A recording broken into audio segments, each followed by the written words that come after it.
And welcome back to Backspace Academy. In this lecture on Elastic File Service, I'll start by explaining what EFS is and the advantages and disadvantages of EFS.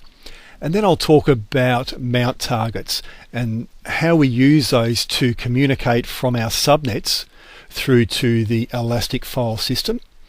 And also talk about how we can access our file system from the EC2 Linux operating system, and then I'll finally talk about the security features of EFS. So EFS, it's a simple, scalable file storage for use with Amazon EC2 instances. It's network attached storage as opposed to EBS, which is attaching a block device storage to an EC2 instance. And it can be accessed by multiple EC2 instances at the same time, as opposed to block device storage such as EBS and Instant Store. So where it fits in with the storage options that are available for EC2 there, it is a file system that is accessed through the network, as opposed to object storage with S3 and Glacier, and block device storage where we're attaching a block device to our EC2 instance, which is what we do with EBS and Instant Store.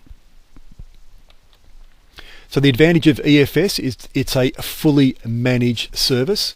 The file system grows and shrinks automatically, and it can grow to petabytes in size. So very big, or it can go to as small as you want it. You only pay for the storage space that you use, and there is no minimum fee.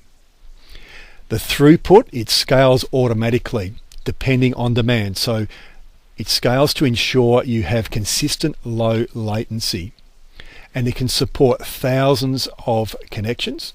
And it also has multiple availability zone replication of your data. So there's some fantastic advantages of EFS. The disadvantages of EFS, it's not available in all regions like with most new services with AWS, but that is expanding all the time, and it won't be too long before EFS is available in all regions. It doesn't have cross-region capability, but of course neither does EBS. It's a little bit more complicated to provision compared to S3 and EBS. So for us to access the EFS share after it's been created, we need a mount target located in a subnet, in the subnet that our EC2 instance has been launched in. So that mount target is a VPC NFS endpoint, in a similar way that we have endpoints for Amazon S3 that allow us to communicate from our VPC out to a service within AWS outside of our VPC. The mount target will have an IP address and a DNS name, and you can use that with the Linux mount command, but it's not recommended to do that. It's better to use the DNS name for the actual EFS share rather than the DNS name for the mount target, but you can use either, and it can be mounted to multiple EC2 instances at the same time. So you can see there on that diagram on the left, we've got two EC2 instances within availability zone there, US West 2A, that are both mounted to the same mount target, which is then connected through to the EFS share. And also the mount targets can be in a different subnet to the instance, but they cannot be in a different availability zone. So you see on the right hand side there of that diagram, we've got a EC2 instance in a subnet, which has a mount target from another subnet that is mounted to it. So that's quite possible to do that. But you couldn't have an EC2 instance in one availability zone mounting a mount target from another availability zone. That's not possible to do. So the ways that we can access our file system from EC2, now that first of all requires an NFS client to be installed on our EC2 instance. Now that is standard on the current Linux distributions, and if you're using the Amazon Linux AMI, it will come pre-installed on that, so you don't need to worry about that.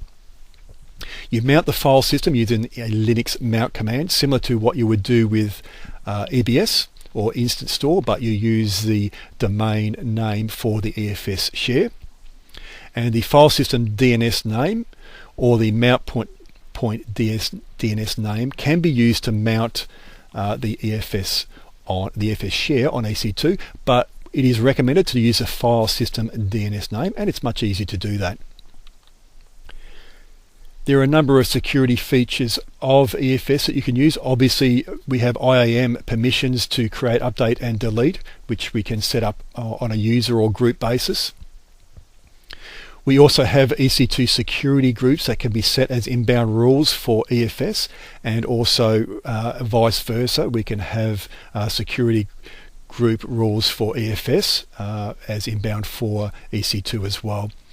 We can use network access control lists to further control traffic.